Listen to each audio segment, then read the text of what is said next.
नमस्कार भारतवासियों।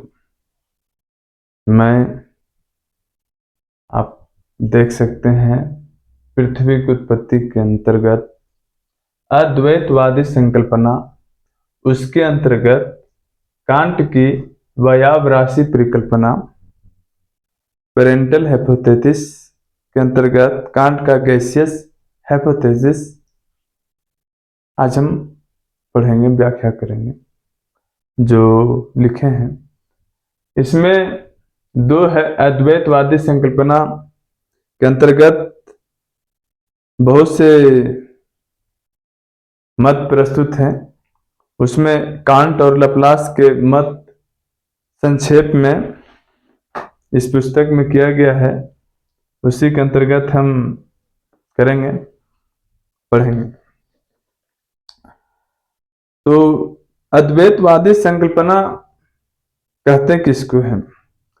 इस संकल्पना को पेरेंटल हाइपोथेसिस भी कहा जाता है, जिसके अनुसार ग्रहों तथा पृथ्वी की उत्पत्ति केवल एक ही वस्तु तारा से मानी जाती है। यानी पृथ्वी और ग्रह इसकी जरूरत नहीं है, एक ही पढ़ेंगे। पृथ्वी मान लीजिए जब पृथ्वी है तो इसके साथ में बहुत से ग्रह हैं और सूर्य है। इन सब की उत्पत्ति, ऊपर में डॉट डॉट बहुत से तारा है, तो सब की उत्पत्ति एक ही तारा से माना जाता है, ऐसा अद्वैतवादी संकल्पना में कहा जाता है। इस मत को सुलझाने के लिए अनेक विद्वानों ने अपने मत विभिन्न रूपों में प्रस्तुत किए हैं। इस दिशा में सर्वप्रथम प्रयास फ्रांसीसी विद्वान कास्ते द बफन ने किया था, जो सबसे पहले प्रयास किए थे। कास्ते द बफन, ये फ्रांस के रहने वाले थे, फ्रांसीसी विद्वान थे। इन्होंने पहला प्रयास किया। इसके बाद इमैनुअल कांट, जिसके हम वयावराशी परिकल्पना पढ़ेंगे, और उसके बाद लाप्लास, जो nebular hypothesis of Laplace Niharika परिकल्पना पढ़ेंगे, और इसके अंदर रॉस है, लॉकियर है के मत प्रस्तुत है, जिसमें कांट और लाप्लास के मत का संक्षेप अद्वैतवादी संकल्पना में भौतिक भूगोल शिविंदर सिंह के लिखी हुई पुस्तक में दोहे का उल्लेख किया गया है, वो भी संक्षेप में है। तो वही हम अब पढ़ेंगे। कांट की वयावराशी परिकल्पना, कांट्स गैसियस हाइपोथेसिस। कांट कहते क्या है? पृथ्वी की उत्पत्ति के संबंध में जर्मन दार्शनिक कांट ने 1755 ईस्वी में अपनी वयावराशी परिकल्पना का प्रतिपादन किया, जो कि न्यूटन के गुरुत्वाकर्षण के नियम पर आधारित थी। यानी कांट जो है, इमैनुअल कांट, वो सबसे पहले जर्मनी के रहने वाले थे, और 1755 में इस परिकल्पना के बारे में बात किए थे। 1755 प्रारंभ में इस मत की सराहना हुई, बाद में इसे तर्कहीन प्रमाणित कर दिया गया। नए नए में जब आया था ये मत, ये बोले कि ऐसा ही पृथ्वी की रचना हुई है, ऐसा ही ग्रह तारों का उत्पत्ति हुआ है, तो नहीं, नया चीज था, तो सब लोग सराहना किया, बाकी बाद में इसके तर्कहीन प्रमाणित कर दिया गया। क्योंकि यह मत गणित के गलत नियमों पर कल्पित किया गया था। प्रस्तुत परिकल्पना कांट द्वारा कल्पित अनेक तथ्यों पर आधारित है। सर्वप्रथम कांट ने यह मान लिया कि प्राचीन काल में ब्रह्मांड में दैव निर्मित आदि पदार्थ बिखरे हुए थे। यानी कांट जो हैं वो भी माने थे, ये भी माने क्या, कुछ मान लिए कि देवीय पदार्थ है, देव निर्मित पदार्थ है, उसी से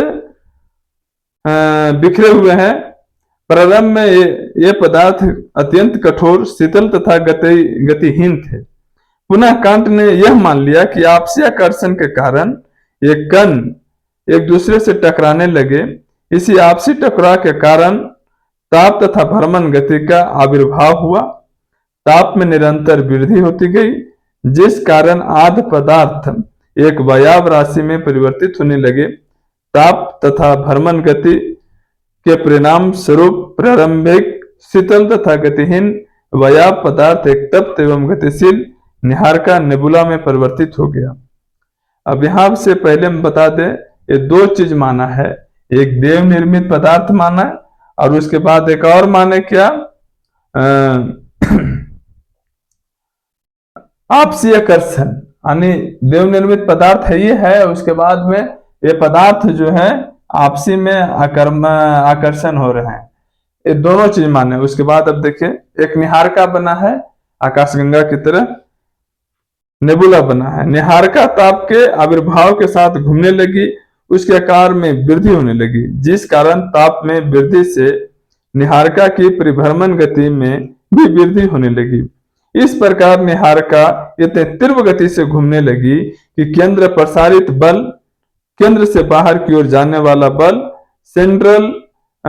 सेंट्रीफ्यूगल फोर्स के प्रभाव से निहारका के मध्य भाग में उभार होने लगा तथा इस क्रिया की तीव्रता के कारण पदार्थ का एक छल्ला निहारका से बाहर निकल गया। इस क्रिया की पुनरावृत्ति रिपीटेशन के कारण पदार्थ के 9 छल्ले निहारका से अलग हो गए। धीरे धीरे एक छल्ला के सभी पदार्थ एक स्थान पर एकत्रित होकर एक गांठ के रूप में शीतल होकर जमकर ठोस हो गए। इस तरह 9 छल्लों से गांठ के रूप में 9 ठोस पदार्थों का निर्माण हुआ, जो आगे चलकर 9 ग्रहों के रूप में बदल गए। इस प्रकार कांट के अनुसार पृथ्वी की उत्पत्ति केंद्र प्रसारित बल द्वारा, यानी केंद्र से प्रसारित बल द्वारा निहारका से अलग हुए छल्ले के पदार्थों के एक स्थान पर गांठ के रूप में जमकर ठोस होने से हुई है। मौलिक निहारका का जो भाग अवशिष्ट रह गया वह सूर्य के रूप में परिवर्तित हो गया। उपयुक्त प्रक्रिया के पुनरावृत्ति के कारण ग्रहों से उनके उपग्रहों का निर्माण हुआ, अर्थात नवनिर्मित गतिशील ग्रहों से केंद्र प्रसारित बल यानी केंद्र अपसारित बल के प्रभाव से पदार्थों से वलयाकार यानी वलय के आकार छल्ले अलग हो गए, जिनमें से प्रत्येक छल्ला के सभी पदार्थ एक स्थान पर घनीभूत होकर उपग्रह बन गए।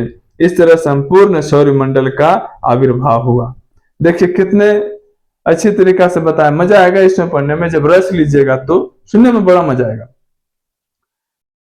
हमेशा कांट कह रहे हैं कि ये छोटा छोटा कण था, मान ली डॉट डॉट डॉट डॉट ऐसा ऐसा, और वो फिर इधर डॉट ऐसा ऐसा छोटा छोटा कण था, वो देव निर्मित पदार्थ है, पहले बताया। ये सब आकर्षण में जुड़े, सब जुटे के जुट जुट के इतना बड़ा हो गए।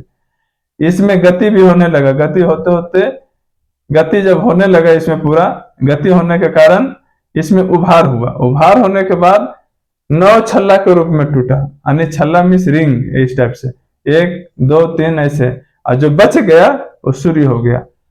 इसी में कहते हैं कि 9 ही छल्ला क्यों टूटा, 10वां क्यों नहीं, 11वां क्यों नहीं, है तो आकाश में बहुत सा, आकाशगंगा तो बहुत सा है। तो यहीं पे ये बात गलत सिद्ध हो जाता है। अब तो मूल्यांकन इसका क्या है, देखिए। अद्यापि कांट महोदय ने पृथ्वी की उत्पत्ति के समस्या के समाधान के लिए विज्ञान के तथ्यों का सहारा लिया था, तथापि इनका मत वर्तमान समय में आधारहीन प्रमाणित कर दिया गया है, क्योंकि इस परिकल्पना के कई तथ्य गणित के नियमों के विपरीत हैं। नंबर 1 तथ्य क्या है? सर्वप्रथम यह आरोप लगाया जाता है कि कणों के आपसी टकराव से भ्रमण गति पर कोई प्रभाव नहीं पड़ता है। इस प्रकार निहारका की निरंतर गति वृद्धि त्रुटिपूर्ण है। वो बात आपको पहले बताए। दूसरा है कांट की यह परिकल्पना कि आद्य पदार्थ में गति कणों के आपसी टकराव से कोणीय आवेग की स्थिरता के सिद्धांत law of conservation of angular momentum के विपरीत है, क्योंकि आपसी टकराव से गति नहीं उत्पन्न हो सकती। अब भाई कोई भी चीज ऐसे फेंक दी जाएगा तो दोनों में गति उतना स्पीड से तो नहीं होगा, थोड़ा दूर जाएगा रुक जाएगा। संघर्ष आकर्षण में उतना गति नहीं हो सकता। कांट की तीसरा, यह कांट की धारणा कि निहारिका के आकार में वृद्धि के साथ गति भी बढ़ती है उपयुक्त सिद्धांत के विपरीत है, क्योंकि कोणीय आवेग की स्थिरता के सिद्धांत के अनुसार अधिक कोई आकार बढ़ता है तो गति घटती है। अब इतना बड़ा आकार हो जाए, अब इसको घूमने जाए तो उसका गति घट जाएगा, और बड़ा होगा तो और गएगा जाए। जैसे में ये बहुत बड़ा हाइड्रा ट्रक होता है, उसका चक्का बहुत बड़ा होता है तो वो बहुत ज्यादा स्पीड से नहीं चल सकता है। एक ट्रक ही मान लीजिए, उसका ज्यादा स्पीड में नहीं चल सकता जितना कार स्पीड में जाता है। फिर उसके बाद घटती है, अधिक गति बढ़ती है तो आकार घटता है, यानी गति को बढ़ाना है तो आकार छोटा होना चाहिए।